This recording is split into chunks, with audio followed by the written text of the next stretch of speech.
This is the first video in Unit 6. It's on piecewise functions.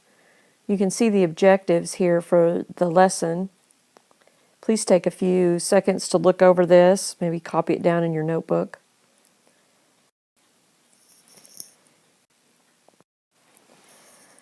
The first thing we want to do is review what a piecewise function is, first of all.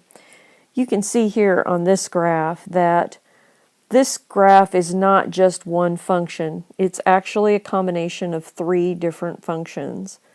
This part right here is a line with a positive slope. Then at where x is -1, it changes into part of a parabola. Where x is 2, then it changes back to a horizontal line. So you can see that at different intervals of x, we have a different function, three different functions. So if we write, if I show you, these are not asymptotes, but this is just to delineate where the intervals change. So in this interval, and if we say that this goes on forever, we would say from the interval from -infinity to -1, we have this this line with a positive slope going on. Then in the interval from -1 to 2, we have a parabola, which has a, what it looks like to me is that this is x squared, right? Just basic parabola. And then from 2 to infinity, we have a horizontal line, and it looks like the line y equals 3. So this is what a piecewise function is. Over different intervals, it has a different equation. And so depending on what x is, that's how you find y, because it's a different function. So you can see here just a couple more examples of a piecewise function. On this one, you can see that from -infinity to 0, we have a line here with a positive slope. From 0 to 1, we have one with a pretty steep negative slope. And from 1 to, it looks like 3, we have another line with a different slope than the original one, but it's also positive. So you can see the intervals. This is a continuous function, and that means that I can start on it and I never have to pick up my pen when I follow this. Now, this particular one is not continuous. We've got a horizontal line, we've got a line with a negative slope, and then in the middle interval we have, looks like part of a circle even. So piecewise functions, and this one is obviously not continuous, it's a discontinuous function. And just in case you didn't get it the last time, this is a continuous function. This one is a discontinuous function. In fact, it has a jump discontinuity, which means that it doesn't connect at all. There's a thing here. It's not just a hop, but it's actually a skip. Now, as I was looking at this, this is supposed to be something on a discontinuity, removable discontinuity. Well, you can see here that there's a hole in the graph. This is actually a hole in the graph. And if there is a hole in a graph, this is called a removable discontinuity. Because if I put that value in, plug in back into the hole, then it becomes continuous. So that is a removable discontinuity. Now this one kind of looked like one. If for some reason this had been down here and it had gone like this, this would have been a removable discontinuity. But this right here is the jump. There's a jump discontinuity. So even if I put this value that's down here into there, I still don't make it continuous. So this is not a removable. It's not removable, it's a jump. Sometimes jump discontinuities are called a step discontinuity. And you can see here that I have my intervals, right? So from -infinity, or it looks like x is less than 2, x is less than 2, then I have this line going on here.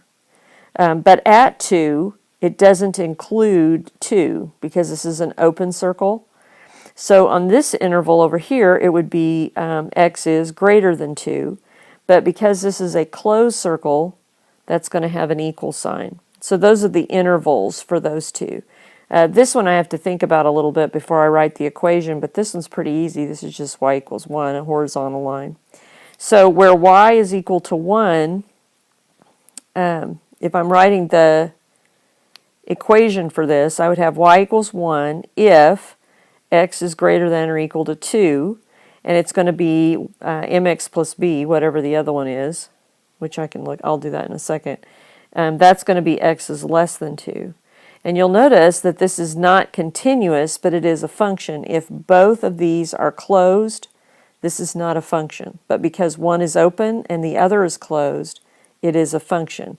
One is closed, you can see the equal sign, and one is open. So I have two intervals. Here, this is pretty easy to do because they gave me the y-intercept. So this is negative 1, 2, 3, 4. So mx plus b, right? I just need the slope. So this is negative 4 is the y-intercept. The slope is up 1 over 1. So this is just going to be x minus 4. So I could actually write, if it's not letting me, well, it's not letting me erase it, but I would put x minus 4 in there. X minus 4 in this interval. There's a lot going on this piecewise graph. It has a hole right here. Here's a hole, which is a removable discontinuity.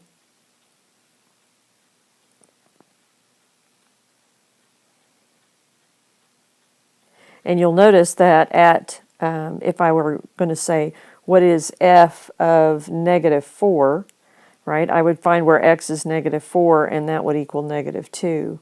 But what I would expect, f of negative 3, I would expect it to be this hole right here, but it's not. It's actually up here. It's 1. So this value is removable. This is a jump. And if I were to ask, what is f of negative 1, right? F of negative 1 is not 1. There's an open circle here. It's actually a 2. All right? And so what is f of 1? Well, f of 1, there's an open circle here, an open circle here. The actual value is down here at negative 1. And then, so I have a hole, which is removable. I have a jump, and a hole here. And actually there's some holes, it looks like, even there. So there's a lot going on here, but what I want you to see is when you take f of 1, 1 is the x value, f of 1 is the y value. And so you can look at the graph and tell from that. Step functions are actual functions that we see a lot. Here's one on a psychologist and counseling lessons, but a step function could also be used to represent postage because at a certain weight it's the same postage amount. But here you can see this is a classic piecewise functions. It is obviously discontinuous. At 0, she doesn't charge anything if she doesn't see you. But in a minute, if she will charge you $85 whether she sees you for 1 minute or 60.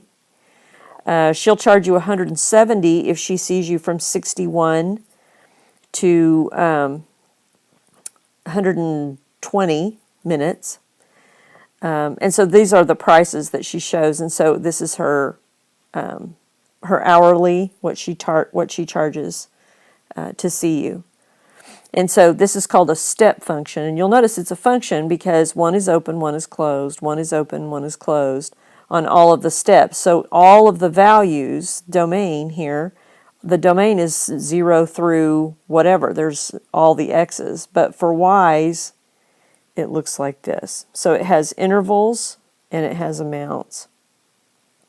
This is the notation for a step function. If you see this, sometimes it'll be written like this with double brackets. And sometimes it'll have this bracket that's on the top but not the bottom. Lots of different ways, but this is just a piecewise function. So here's an example here. It says the daily grind charges $1.25 per pound of meat or any fraction thereof. Draw a graph that represents this situation. So one thing you want to look at is that this is a step function. So obviously C is not going to work because that's linear. All right. The next thing you have to think about is what happens at 0 pounds. If you don't buy any meat, you don't pay anything. So I look here and I say, oh, okay, at 0, I'm not paying anything, but I am paying for a pound. Here, if I buy 0 meat, I'm going to pay $1.25. It is not B.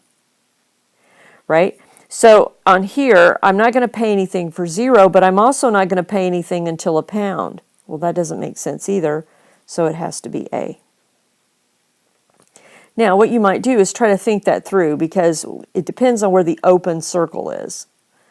But that gives you a good idea of how it works. This is really important. We don't really think of the absolute value function, the V-shaped function, as being a piecewise function, but it is. This part from negative infinity to 0 is a line with a negative slope. It has a slope of -1, and it passes through 0. So it would be the equation y equals -x right here, if x is less than 0. So from negative infinity to 0, that's what this means. Then I have this equation. At 0, it is 0. Okay, so if I put in a 0 for x, that would just be the point 0. And then the third part would be this line here from 0 to infinity, or x is greater than 0. You would have a line with a slope of 1, up 1 over 1, and then passes through 0. So this is the piecewise function for the absolute value of x. This is its definition. It's V-shaped. Its domain is all real numbers. Its range is from and including 0 to infinity. It has intercepts at 0, 0. And it is not defined for y is negative or y is less than 0. Now, of course, this is just a review of your transformations. All right. So if you'll remember what the absolute value graph looked like, it starts off with a point 0, 0, and it goes over 1, up 1, over 1, up 1, because the slope of both of those lines is 1. So this is where it would be normally, but this is where it is now. So it has moved to the right 1 and down 1. So I look at this, and this is down 1, but not right. This is right, but not down. This is left and down. So the answer is going to be B. To work with piecewise functions, you not only have to have a really good understanding of intervals and how you set those up, but you also have to rely on your graphing skills. You will be graphing all kinds of graphs, everything from lines to parabolas to circles, lines of all kinds, step functions. So you're going to have to really reach back on what you remember about graphing. This is another opportunity for you to practice graphing and to get those concepts completely cemented in your mind. So hopefully you took really good notes. We will have some more of these to graph in class, and I will see you then.